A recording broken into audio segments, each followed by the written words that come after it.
आपके पास तो इतना लंबा चौड़ा अनुभव है, तो वो जो अनुभव के बाद वो जो एक ऑरा आता है ना, वो और क्यों नहीं आ रहा है पूरा? ऊपर से आप शिक्षक हैं। शिक्षक तो काम ही जो है दिन रात बोलना है, बताना है, उदाहरणों के साथ, तथ्यों के साथ, प्रामाणिकता के साथ। वैसे अच्छा है आपका, परंतु इसमें आप थोड़ा और निखार ला सकते हैं। इट इज पॉसिबल, संभव है, क्योंकि आपके पास जो अनुभव है और साथ में पढ़ाने का, एक शिक्षक से बेहतर कोई और वैसा समझा नहीं सकता जैसे एक शिक्षक समझा सकता है। तो जो चीजें आपको अभी करनी है, ठीक, एक तो आपको आई कम्युनिकेशन थोड़ा अच्छा बनाना है। आई कम्युनिकेशन में क्या होता है, वहां 4-5 लोग बैठे होंगे, तो जो इनिशियली जब हमारी एंट्री होती है तो सबके साथ हमारा, वो देख रहे हैं, मैं नहीं देख रहे हैं, बट हमें कम्युनिकेट करना है उनसे। जब हम पहले बैठे फर्स्ट, तो सबको एक हमने हल्का ओवरव्यू कर देना, और जब हम जवाब दे रहे हैं बीच में, तो हल्का हल्का जो एक क्वेश्चन पूछ रहा है उसके साथ मेन कम्युनिकेशन होता है, और बाकियों के साथ भी हमारा कम्युनिकेशन, वो देखें ना देखें, बट हम कर रहे हैं, इसका मतलब हम सभी को जवाब दे रहे हैं। ठीक। दूसरा, कॉन्फिडेंस आपका अच्छा है, परंतु जो चीज आपको जोड़नी है उसमें वो है स्माइल। आप थ्रू आउट अपने इंटरव्यू में वो एक कंफर्ट दिखाता है हमारा, या फिर हमारा कॉन्फिडेंस दिखाता है जब हम हंसते हुए जवाब देते हैं। हर जगह नहीं होगा वो, पर कई जगहों पर होगा। तो वो एक पैनल देखता है कि ये बच्चा एक एडिशनल है बाकियों के कंपेरिजन, वो आपको और थोड़ा लाना। ठीक। पोस्चर जो आपका था ना, थ्रू आउट ऐसा ही नहीं रहना है पूरे इंटरव्यू के अंदर एक जैसा, स्टेचू जैसा नहीं, अपना इजी वाला मोड दिखाइए, हल्का फुल्का मोमेंट आप बीच में दिखा सकते हैं, कर सकते हैं, जिससे ऐसा लगे कि हम बिल्कुल ऐसे नहीं कि बिल्कुल ऐसे बैठे हुए हैं। पोस्चर ऐसा नहीं होना चाहिए हम स्टेचू की स्थिति में, हम इंटरव्यू दे रहे हैं नॉर्मली जैसे होता है, बहुत ज्यादा तो नहीं कर सकते हैं, बट एक हल्का फुल्का मूवमेंट आ सकता है, that is indicate confidence, confidence दिखाता है। ठीक। आंसरों को जो आप जब जवाब दे रहे हैं ना, तो आंसरों के अंदर एक रिलायबिलिटी लाने के लिए हमें एक कोई बात, एक कोई तथ्य, एक कोई उदाहरण पुटअप करना पड़ता है पहले ही, तो दो क्रॉस क्वेश्चन की जरूरत नहीं पड़ती फिर पैनल को। आपकी बात प्रामाणिक वाली होनी चाहिए। जैसे हमारा पहला क्वेश्चन था कि आप चमोली जिले में अपने प्रशासनिक, विकासात्मक और शिक्षा वाली पहलुओं को जोड़कर एक पूरा मॉडल लाओ। अब उस मॉडल में आपको वो चीजें रखनी है जो दूसरा नहीं रख पाता है आराम से। अब उसके लिए क्या होता है, वो बहुत जल्दी में आपको माइंड मेकअप करना पड़ेगा उसके लिए। बट अगर ऐसे एक्सपेक्टेड क्वेश्चन को आप पहले से सोचें, अगर आप इसी क्वेश्चन को दोबारा तीसरी बार सोचेंगे, आपके जवाब और बेहतर बेहतर होते आएंगे।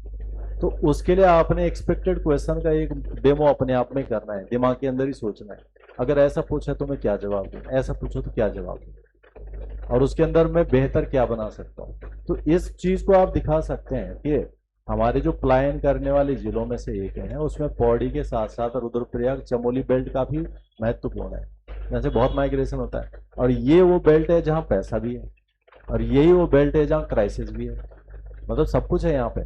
तो इसका मतलब यहाँ पे एक सिस्टमेटिक मॉडल की जरूरत है, चाहे वो डेवलपमेंट का हो, चाहे एजुकेशन का हो, चाहे बाकी चीजों का। अब उसके लिए आप ऑथेंटिक क्या ला रहे हैं जो वहां की रिक्वायरमेंट के अकॉर्डिंग हो, रियल में, वास्तविक में।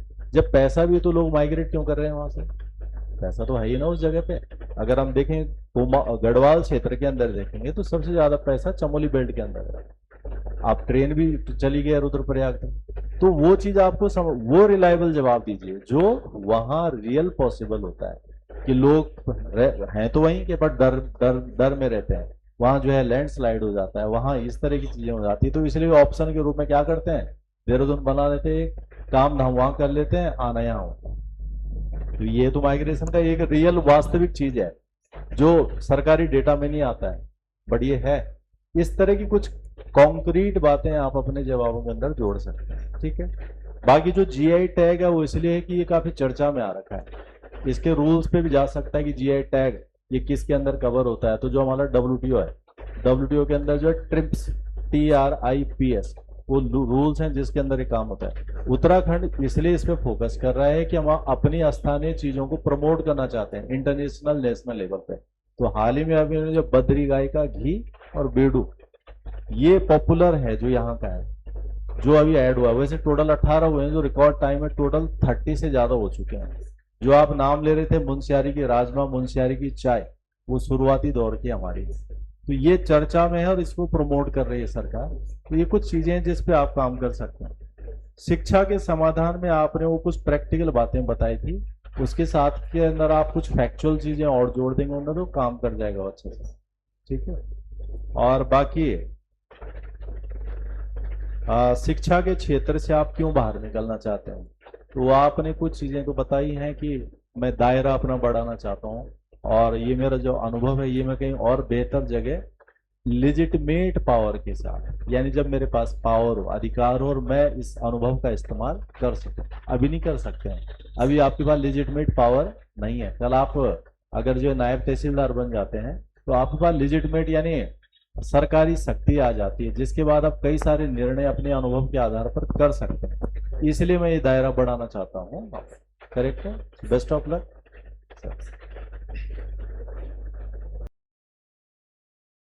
तो मेरा ऑब्जर्वेशन है कि आपको इतना सीरियस नहीं होना है।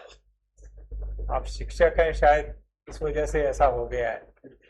और दूसरा, आपको ये इंटरेस्ट शो करना है कि मैं वाकई इसमें सीरियस हूँ। अभी आपका ये जवाब था ना कि मैं छुट्टी नहीं ले सकता, ये मेरी वैल्यू के अगेंस्ट है, इससे यही शो करता है कि आपका इंटरेस्ट बहुत ज़्यादा नहीं है, आप शिक्षक ही ठीक हो। ठीक है, तो आपको तो इंटरेस्ट बताना पड़ेगा कि मैं क्यों आना चाहता हूँ। और तीसरा, आपको जो करंट अफेयर्स है वो थोड़ा सा आपको ब्रश अप करने पड़ेंगे, कि उसके बारे में। और लास्टली ये है कि आपको जो है बेसिकली ये सोच के चलिए कि ये पर्सनालिटी टेस्ट है मेरा। तो जब भी आप जवाब दे रहे हैं तो उसमें कुछ अपने व्यक्तिगत एग्जाम्पल्स बीच में डालिए। बिल्कुल सवाल जवाब एक बोरिंग सा हो गया था ये। तो आप अपना कुछ इंटरेस्ट बताइए कि भाई मैं शिक्षा में जहाँ करता हूँ वहाँ पे किस तरह के अनुभव आते हैं। कोई पर्टिकुलर अनुभव जो है जिससे आप सब्सटेंशिएट करना चाहते हैं वो दीजिए, जनरल में बात मत कीजिए। ठीक है, इन थोड़ी सी चीज़ों का आप ख्याल रख लीजिए। आई थिंक बाकी तो ठीक ही है आपका। गुरुजी ऐसा है ना, अध्यापक हैं आप, तो एजुकेशन से संबंधित सवाल होंगे आपके अनुभव पे आधारित। EBOS एक्सपेक्टेड बिहेवियर ऑब्जर्वेशन है, अपेक्षित व्यवहार परिवर्तन, और IPCL जो है ना, improved pace conduct for learning, ये हमारी एजुकेशन की रीड है, ट्रेनिंग का हमारा बेसिक पार्ट है, तो इस पे होगा। ठीक है, इसके अलावा एजुकेशन पॉलिसी, ये सब और भी जो योजनाएं भारत सरकार की लेटेस्ट में जो योजनाएं हैं या स्टेट गवर्नमेंट की, उसको आप रखना ही रखना। कल फॉलो कंप्यूटर प्रशिक्षण का है कि आपके अध्यापकों को और बच्चों को जो कंप्यूटर से बेसिक कंप्यूटर से है ना, कल आप करिए, बढ़िया से करिएगा। और जरूर अपने जिस फील्ड में है वहां पे तो हमको एक्सपर्ट होना ही, वहां पे सवाल होंगे आपके सब्जेक्ट से भी हो सकता है, साइंस मैथ में भी हो सकता है। वो डिपेंड करता है वो उस बोर्ड पे कि वो कैसे व्यक्ति वहां बैठे, वहां फिजिक्स वाले बैठे, मैथ्स वाले बैठे, उन्होंने मैथ्स वेज कर दी, तो ये थोड़ा सा हमको ठीक लेवल ऑफ एनर्जी ना होना चाहिए। लेवल ऑफ एनर्जी क्या होता है, ऐसा दिखता है जैसे एक अधिकारी पब्लिक के बीच में आता है, बड़ा एनर्जेटिक दिखता है, बड़ा कॉन्फिडेंस दिखता है, उसको पॉजिटिव एनर्जी मिलती है कि आगे अधिकारी कर रहे हैं। ऐसा ही ये कैंडिडेट से एक्सपेक्ट करता है कैपेसिटी, तो उस एनर्जी के साथ में दिख रहा है और वो हमारे अंदर होती है। वो हम जैसे हम कभी उदास है तो वैसे बैठे होता है, कभी हम बहुत ही खुश है तो ऑटोमेटिकली बिना खाए हुए बिना पहने हुए एनर्जी का लेवल, हमारा बॉडी एक्सप्रेशन, आई कम्युनिकेशन सब कुछ अलग सा होता है। तो इंटरव्यू के लिए आपको कैसे ये उत्साह होना चाहिए, मेरा इंटरव्यू है, मुझे ऑफिसर बनना है, इसमें बेहतर पद पे आना है, उसका एक चार्म होना चाहिए, वो इंटरेक्शन आपको देखना चाहिए आप, और उससे बड़ा पॉजिटिव मैसेज आता है कि हाँ वैसे कैंडिडेट बनने के बाद में ऐसा ऑफिसर भी बने। Thank you sir.